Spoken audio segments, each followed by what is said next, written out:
It's a Tuesday here on Locked On Grizzlies. It's the day after Media Day. It's the day of the first practice for the Memphis Grizzlies. So much to discuss. Overall takeaways from the event. Our Damichael was there on the ground in Memphis. Zach Edey was the belle of the ball, the talk of the town there in Memphis for Media Day. And we're going to talk about the tone, a much more businesslike, much more focused Memphis Grizzlies this time around. It's exciting times, and you're in the right spot. Let's lock in.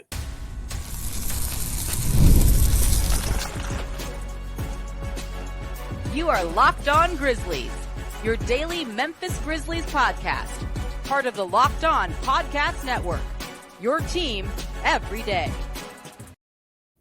Thank you for joining us as the month of October begins. Fall is hopefully going to be upon us here soon. The weather doesn't tend to agree with that, at least where I am, but hopefully things will cool down and it'll start to be hoodie season, as I like to say. As the calendar turns to October, we are so glad that you're with us here on Locked On Grizzlies. I am Joe Mullinax, one of your hosts, joined by my wonderful co-host, Damichael, the commercial peel there in Memphis, Tennessee. He is the Memphis Grizzlies beat writer for that publication. A very busy time of year for my partner, Damichael, but very happy to have him with us along for the ride. He has lots of nice, juicy tidbits to talk about from Media Day. He was there in the flesh talking with all of the Memphis Grizzlies that were made available.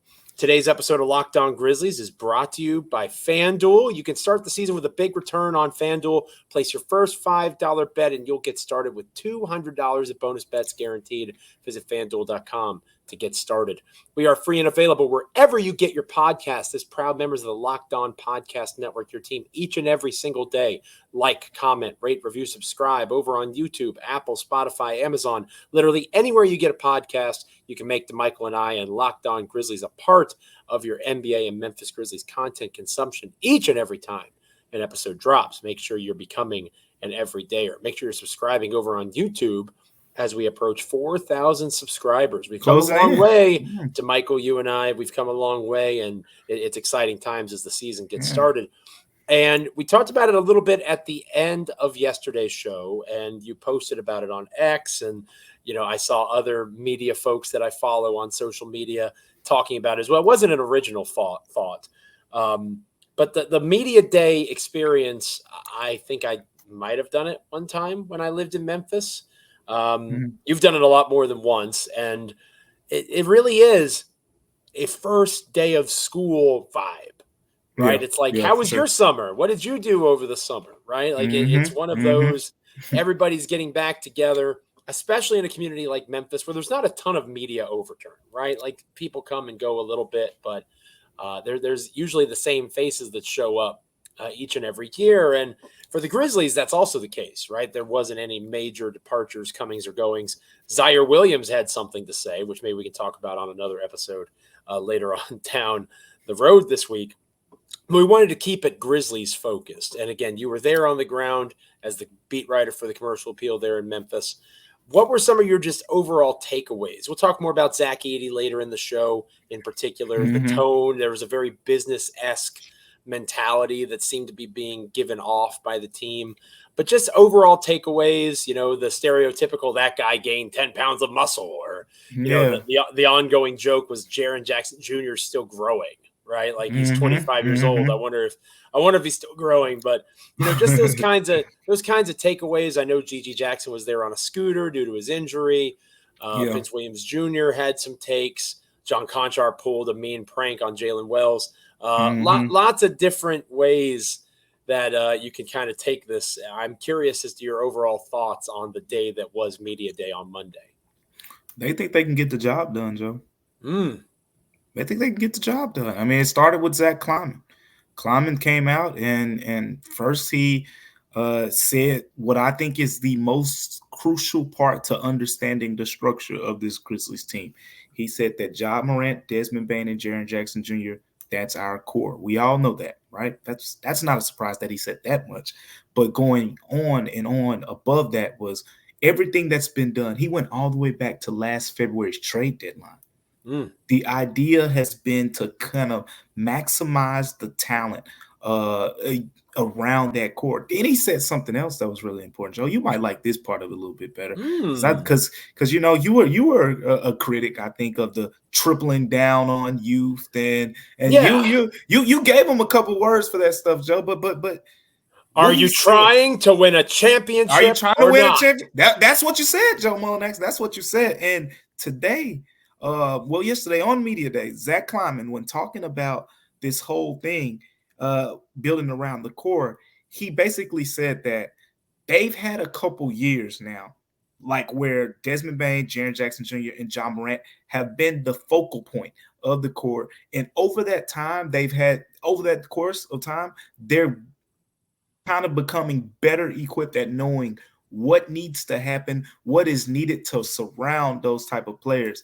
And that's important because you know what? Maybe in 2022, even though I had an idea or you had an idea, Joe, what would work around those guys, maybe when he went into that offseason, they just straight up didn't go out and get the right type of players that would work around those guys. And then the next year, you know, maybe they got a little bit closer in their heads, but they struck out again. So the idea is that a Zach Edey works well around them. The idea is that a Cam Spencer and a Jalen Wells will work better around them. The idea is that a Luke Kennard playing more than 20, 30, 40 games with those guys will work well around them going forward. That is the thinking. That stood out to me because it wasn't just Zach Kleiman. Desmond Bane said 100%. We're built to win a championship this year and for the future years going forward. Ja Morant, that's the goal. You know, as much as some players talked about individual stuff and all that, like Desmond Bane wouldn't even allow himself to kind of give, you know, of course he said over the last couple of years, I feel like I was playing at an all-star level before, you know, injuries and stuff took their course. But my number one goal is to win a championship.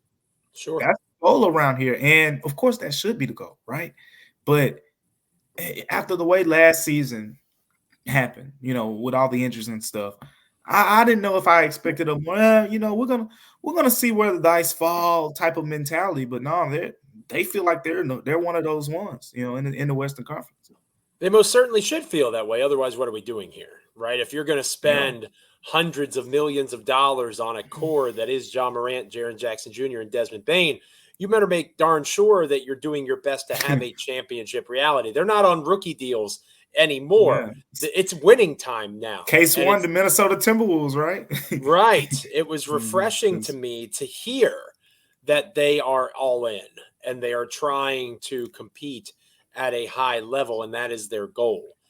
And they're doing it in a way that's sustainable, right? You mentioned the Minnesota Timberwolves a moment ago. The fact that they traded away Karl Anthony Towns, I mean, I think you and we haven't had a chance to talk about this really yet. Mm-hmm. I have no idea what the Timberwolves are doing. Like, Julius Randle was a good basketball player. I think that's important to point out. He's kind of gotten the brush over in New York with Brunson's arrival and rise. Yeah. Randle can play, right? And I think Dante DiVincenzo, you know, losing the Nova Knicks before they even had a chance to play, that also helps the Timberwolves in terms of depth. But Karl Anthony Towns is very clearly better than both of those guys. And Karl Anthony Towns as a stretch five makes all the sense in the world for the New York Knicks. It saves Minnesota money. And I think that is where Timberwolves fans kind of have to come to grips with that reality that decision was made. And it was already kind of predicted that was going to come. But it's good to have it's good to have your general manager, Zach Kleiman, come out and acknowledge who your core is. Because we've compared them in the past, or at least I've compared them in the past, to the Golden State Warriors, right? And I'm not trying to say that Steph and Clay and Draymond at their peak were the same level of player. Obviously, at this stage, they are better than what Ja, Dez, and Jaren are. But the model is the model. Moving forward, those three guys, assuming they re-sign Jaren, which all current signs are they're going to, assuming they re-sign Jaren, the money is going to be super tight, like we've talked about before. They are going to have draft picks. They're going to have veteran minimum signings. These guys that they develop on two ways, like a G.G. Jackson, a Vince Williams Jr., that they can sign to team-friendly deals after that development. Those are the pieces that are going to change almost yearly, right? But now that you're entering this championship window, you've got Ja Morant, you've got Desmond Bane, you've got Jaren Jackson Jr. That's your North Star. And that is exciting for me as someone who follows this team, because it's a general manager acknowledging we are no longer in the gathering data phase. We have our data. We know who our dudes are. We need to put pieces around them that make sense, that are on rookie-controlled contracts like a Zach Edey, on team-friendly deals after development from two-way contracts like a Gigi Jackson, a Vince Williams Jr. You can afford to miss on a David Roddy if you're able to nail your second-round picks and the things that you do after that. And they deserve credit for that. And I think they're more self-aware than they've ever been before. And that's encouraging to me. Yeah, all great points, and it goes beyond climbing too. He is, I guess you could say the head of the snake in a way. But Ja Morant said this is one of the most talented basketball teams he's ever been on. Mm-hmm. John Konchar, this is year 6 for John Konchar. Remember, he's been here a while. With the Grizzlies. No matter what Joe Mullinax thinks about it, the Grizzlies love them some John Konchar. I will say that John Konchar earned some points with me on Monday when I realized that he was also a Miss Cordelia's fan. Shout out to Miss Cordelia's. We need to get a sponsorship from them. I haven't been there in a long time, but I loved the Miss Cordelia's. I stay over there too. Yeah, good stuff. The cookies? Are you kidding me? Oh my God. Yeah. Those cookies were phenomenal. But anyway. Yeah, I think Ja said it. John Konchar said this is the best roster the Grizzlies have had since he's been here. He said in his opinion. Luke Kennard said this bench has the potential to be one of the best in the NBA when everyone's healthy, when they get Vince and Gigi Jackson back and, all those things. So expectations are there, not just for the starting group, but it's the bench. And in totality, in Kleiman's words, I felt like he got the inclination that, we've messed up a couple times in the last couple years with putting guys around around the core.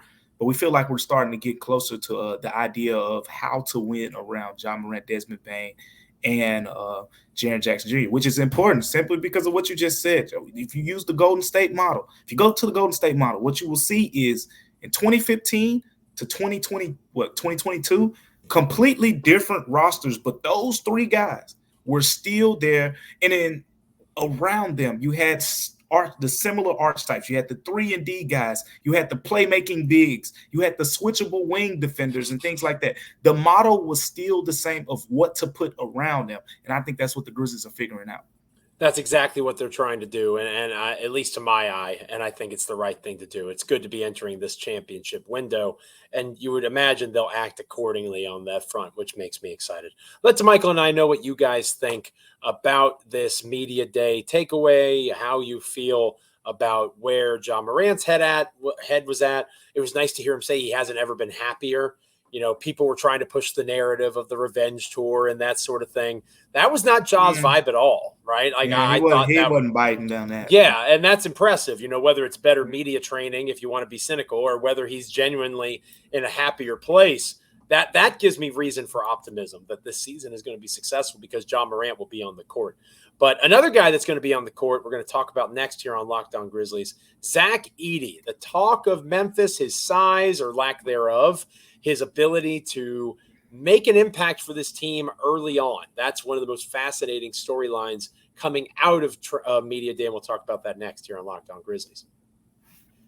Today's episode of Locked On Grizzlies is brought to you by FanDuel. FanDuel is all about the deals. And NFL fans, you like a good deal. You can start the season with a big return over on FanDuel, America's #1 sportsbook. When you get a hunch in the middle of a game, like maybe you think my 3-1 Commanders are going to be banging down the door on the Cleveland Browns this weekend, you can check out the latest stats, view live play-by-play, and so much more on the same page where you place any and all of your bets. It makes for an effective one-stop shop, and FanDuel is very good at that. Plus, you'll get started with $200 in bonus bets guaranteed when you place your first $5 bet. You heard me right, $200 in bonus bets when you place your first $5 bet guaranteed.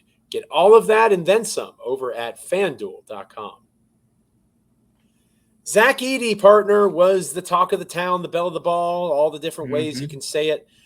7'4", right? It was amazing to see the pictures of him in that presumed starting lineup and how he makes Jaren Jackson Jr. look small. Like, Jaren Jackson Jr. is not a small human, right? I know you've been around Jaren a lot. Jaren is a very large human. Zach Edey is a gigantic human. Brandon Clark talked about how difficult it was to defend him. the realities of what Edie can bring to the table becoming more and more evident as you see him interact with these guys. And the fact that he said he lost 10 pounds, which doesn't sound like a lot, but when you're that big, it can make all the difference in the world in terms of your capacity for movement and how you can interact with players that might have a step on you in terms of athleticism. So all sorts of different ways you can take Zach Edey's media day, because you've talked about him being the X factor. You could easily argue, as you've done, partner, no player will have more of an impact on what Memphis does this year outside of the big three than Zach Edey. Yeah, talking to him, you know what type of vibe I got from Zach Edey? I got that chill, that calm demeanor, but don't play with me. Don't think just because I'm chilling, I'm relaxing that this is gonna be some nice guy who's gonna say excuse me when he's trying to set a pick or anything. It ain't that type of party. This guy looks like he's coming here to make an impact right away. And I asked him because he's saying he's been a premier collegiate basketball player for years, so he's gotten all the praise in the world for years. This isn't new to him, that he's a rookie and he's hearing rookie of the year talk and all this stuff. Like, this is a guy who's been praised the last 2 years as the best college basketball player in the country, pretty much unanimously. So, I asked him straight up, like, how you feel about the rookie of the year stuff? Like, let me see what the big guy's gonna say. Loosen him up a little bit, right? He kind of basically said, "Hey, look, I wouldn't, I'd be lying if I didn't acknowledge the fact that it would be cool to win Rookie of the Year." But he made it be known, this is business to him. He's here to win some basketball games. He's here to win and help the Grizzlies achieve their goals, and that's the big they need, right? Because the sense that I got, and not to say this was going to be him, but you got to put yourself in the picture of I don't think any of us can fit his shoes. I wouldn't even say put yourself in his shoes.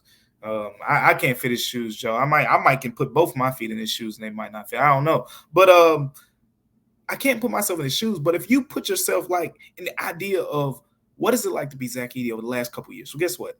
This is just a guy who pretty much every Purdue possession he touched the basketball.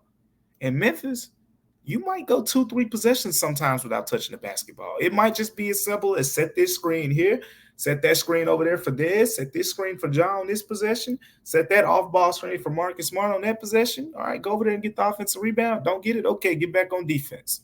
It might be that simple at times for him at Memphis, but guess what? The guy that was talking today seemed like he'd be cool with getting 14 and 12 one night and then 4 and 12 the next night. Not saying that that's going to happen, but he seems like a guy at the end of the day who's very understanding of what his role could be. It reminded me of Vince Williams. Vince Williams talks a lot about doing the dirty work, and I emphasize that with Vince Williams because there was a time with Vince Williams when everyone was hurt. He was talking about trying to get that first triple-double. But when the guys are back, now forget all that. It's I'm doing the dirty work. Let me guard this guy so Desmond Bain can save some energy and things like that. And that's kind of the same vibe I got from Zach Edey, talking about how he can be an impactful defender and help out Jaren Jackson Jr. and those things. But yeah, the big man is the talk, like you said. I mean, Jay Huff talked about him throwing the elbows, dealing with the elbows from the big man. And he said usually, Jay Huff's 7'1". Jay Huff said, I'm usually the guy who's the taller guy who's throwing the elbows. And when he, snatches his elbow back, he's hitting the shorter guys in the face. Now Jay Huff's getting hit in the face with elbows because he got 7'4" Zach Edey to deal with. But like you said, with the weight loss, stood out to me, Joe. He said that he feels like he's moving better than ever before.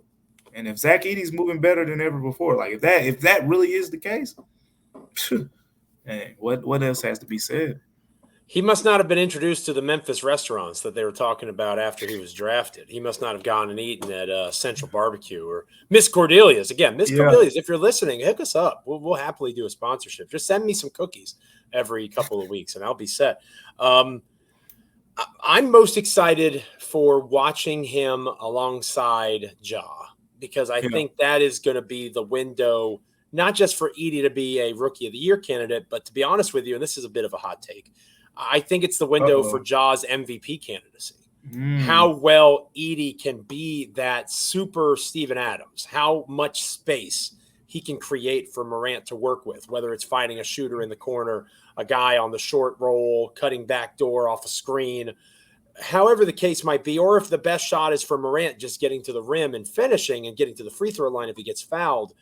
How many options can be opened up just for exactly what you just said? Because Edie doesn't have to be, and I think that might be the window that some people that have ixnayed this pick, that might be the way they're trying to look at him. Like, oh, he's not going to be the national player of the year caliber guy in Memphis. Memphis doesn't need him to be that. I don't want him to be that. Memphis doesn't want him to be that. And I think that's really important to understand. If you are taking Edie to expect him to be an all-star, then yeah, you're going to be disappointed. But he went to the perfect place for him. They need him to do specific things. And he is very much going to be able to do those specific things from day one. They don't need him to be a 20-point scorer. There might be a night that he does that, but that's not what they're going to be asking of him. They're going to be asking him consistently to rebound, defend, and set screens. And everything that we've seen, both in the NBA level and in college especially, we are fairly confident that he either A, is already good at those things, or B, has shown the ability to grow in those areas. He is by no means a finished product. It almost feels like, I'm kind of obsessed with the Commanders and Jaden Daniels right now. Yeah. It's almost like, Joe, you guys are winning. But it's almost like it's similar. People overthought that a little bit. Right? Oh, he's too old. He played too much in college. Well, what the hell does that mean? Look at the production. He was dominant, right? And I think that he was the Heisman Trophy winner. Yep. And you sometimes you overthink it. And I think that might be the case here a little bit. And I'm guilty of it too, right? I was Donovan. This wasn't option one. Yeah. Right. This was not option one. But Mm-hmm. looking at what he brings to the table, his ceiling may not be that of an all-star, but that's not what the Grizzlies need. They theoretically have their 3 all-stars already, 3 guys that are capable of playing at that level. They just need Edie to be an elite role player like you talk about all the time. And I think that he can be that from the jump for the Grizzlies. And that's massive for them. So I'm excited for Edie. I can't wait to watch him in the preseason next week. And I know you can't wait to watch him in training camp practice starting today. Damichael Cole on the road, heading to Nashville for camp. We're going to be talking about that next and the tone ahead of that training camp in Nashville for the Memphis Grizzlies. Stick with us here at Locked On Grizzlies. Welcome back to Locked On Grizzlies. I am Joe Mullinax, joined by my co-host Damichael Cole, the commercial appeal there in Memphis, Tennessee. Very excited to be talking Grizzlies basketball, actual basketball that's actually going to be played soon, right? We're talking about practice here. Feels good, man. It feels good. Well, to paraphrase Allen Iverson, we're talking about practice, right? But it's still cool to be able to, I'll be able to check on X at Damichael C as I normally do and read your great work and then also see your thoughts on training camp. And going into your trip to Nashville, you'll still be on Locked On Grizzlies and that sort of stuff. We'll talk about these things as the practices go down, but as you prepare for your trip, you've talked a lot about the tone, the business-like tone, the mentality of these guys going into not just training camp, but preseason and beyond with a more mature outlook. And that, more than anything, should give Grizzlies fans reason to be optimistic. If a criticism of this group has been immaturity, not only are they coming into their championship window in terms of their physical primes, but they're also coming into that maturity level where, okay, now it's time to actually do this, right? Yeah. Now it's time to – there are no more fun, oh, ha, he, it's so great to dance. And, you can do those things still, but the bottom line is it's time to win. And I think that, Zach Kleiman can say that. Taylor Jenkins sure as hell can say that because Taylor Jenkins needs to win, and we'll talk more about that on future episodes of Locked On Grizzlies. But these players, I think, feel like they need to win, and that is a major positive. I'm not sure they felt that urgency the way that they do now in the past. Yeah, it's experience. They've experienced the highs. They've experienced the lows. They were the team that no one was talking about, and they rose up to win 56 games. And then out of the next season, everyone's talking about the Grizzlies and their top 10 in national TV games. And Ja Morant's getting all this attention and Jaren Jackson Jr. and, all these things. And then, the plane, just goes crashing, right? I mean, first round exit starts it off in the playoffs, the Ja Morant suspension stuff, and we don't have to rehash everything, but and then the injuries, everything just happened, and it felt like it was all just back to back, and you were like, when will this end? But now it's like none of that stuff matters. Like no one's talking about like, oh, last year we're redeeming ourselves from last year. It's none of that, because they honestly, I don't know if they feel like they got to redeem themselves because of what happened a couple years ago. So it's a different feeling. It's like we know we can get back there. We just got to lock in and do it. We just got to be healthy. I mean, how many times you think we heard the word "stay healthy"? I know John Conchar said it at least twice. John Conchar definitely said it. Marcus Smart. I think I asked him, like, what's the biggest difference year 1 and year 2 with you? He was like, man, I just got to stay healthy, first and foremost. And speaking of Marcus Smart, like, let's start there, like with the tone that we're talking about, because Marcus Smart called him. I mean, not Marcus Smart. Ja Morant called Marcus Smart the tone setter.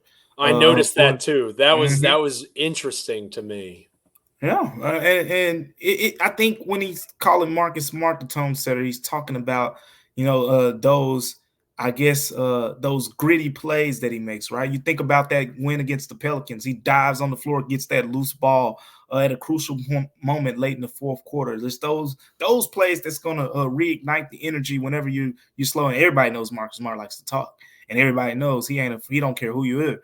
He's going to let you know if he doesn't like something. He did it with Jason Tatum. Jaylen Brown talked about the fact that they didn't like each other, for certain periods of time, just because Marcus Smart is going to tell you it's not about liking you. It's about getting to the same goal, the common goal that we both got. Everybody over here wants to win a championship. I'm going to help you get there. It might get uncomfortable during that path, but Luke Kennard, again, I talked about it in the past with him. He said that, man, these workouts, the intensity's been there. Then you hear a couple other players kind of say the same thing, yesterday on Media Day, and it's like Desmond Bane, who, again, Desmond Bane is someone, when Desmond Bane talks, I listen, because I listen to Desmond Bane talk a lot. It's not a lot of fluff in his talk. Desmond Bane's not the guy that's typically hyping the 15th man on the roster saying, hey, this is the guy to watch out for. Desmond Bane keeps it real with you. So when Desmond Bane said, hey, if you would have been in those workouts and seeing those workouts with us, you'll know why we're so focused. You'll know why we feel the way we feel. And to hear him say that, to hear Luke Kennard say that, I mean, the tone is being set before they even have a practice. So I'm excited to see how that carries over to Nashville, because the thing about Nashville in this trip that stands out, Joe, is the fact that this is training camp. Now, I think people don't know the difference, but there is actually a difference between preseason practice and training camp. Training camp is full speed. Look, like you're gonna have some bruises. Like last year, those dudes were telling me about training camp, and it was real. Now, when you get into the preseason practices, you dial it back a little bit. Right now, the focus is, hey, we got a game tomorrow, so we got to get preseason camp and training camp. No game tomorrow. You got to get right back out here for practice. So it's going to be, the time where we really see some people separate themselves or whatever the case may be. But the tone is already being set. It seems like they already got that. And you know what? Luke Kennard said he doesn't know if he's been around a situation or a team that's had this type of approach. We want to see what that means here soon. Very interesting stuff. Taylor Jenkins talking about his assistant coaches, all sorts of different angles. That'll be fascinating to watch play out through training camp. Lots of fun things to discuss as the week and the month grinds forth here on Locked On Grizzlies. Thank you guys so much for being with us on this episode of the podcast. Again, tomorrow, Damichael will be there in Nashville taking in training camp practices. We can talk a little bit more about Media Day. There's a ton of content to get to. But again, I'm most excited to hear, early takeaways on this new look offense. Who is getting those first looks as those rotation pieces with Gigi Jackson and Vince Williams Jr. out? You're starting to see that picture. It won't come into clarity because there's still a couple of weeks before that happens. But you'll start to see the early thoughts where these coaches see themselves in terms of practice organization, rotation possibilities.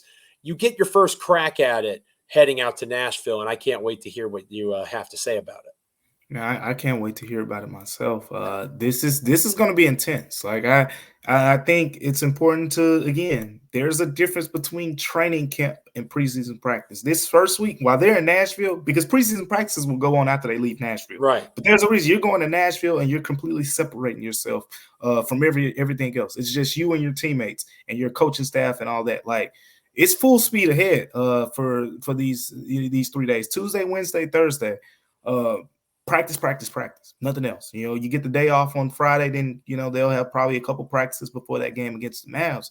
But this is going to be a time where the leading voices are going to start to step up. We're going to hear about who's being vocal. We're going to hear about all those things. I don't know if we're going to hear much rotation stuff yet, but you never know. I mean, this is a team with a lot of returning talent, so that might be the case as well. But yeah, we'll cover that all this week on Locked On Grizzlies. Looking forward to it. It's going to be good stuff. Make sure you're with us each and every time an episode drops. Make sure you're checking out Locked On NBA, small town fun with a big league coverage angle going from west to east, north and south, and everywhere in between with the National Basketball Association. Training camps are opening up across the association. Make sure you're checking out Locked On NBA as your second listen, your second watch after you're done with us here on Locked On Grizzlies. Make sure you're liking, commenting, rating, reviewing, subscribing wherever you get podcasts. We are proud members of the Locked On Podcast Network, your team each and every single day.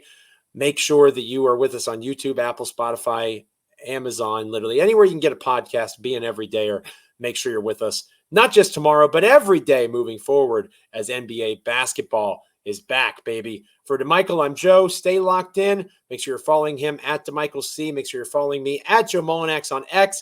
Lots of great ways to interact with the show. And until next time, we'll catch you around.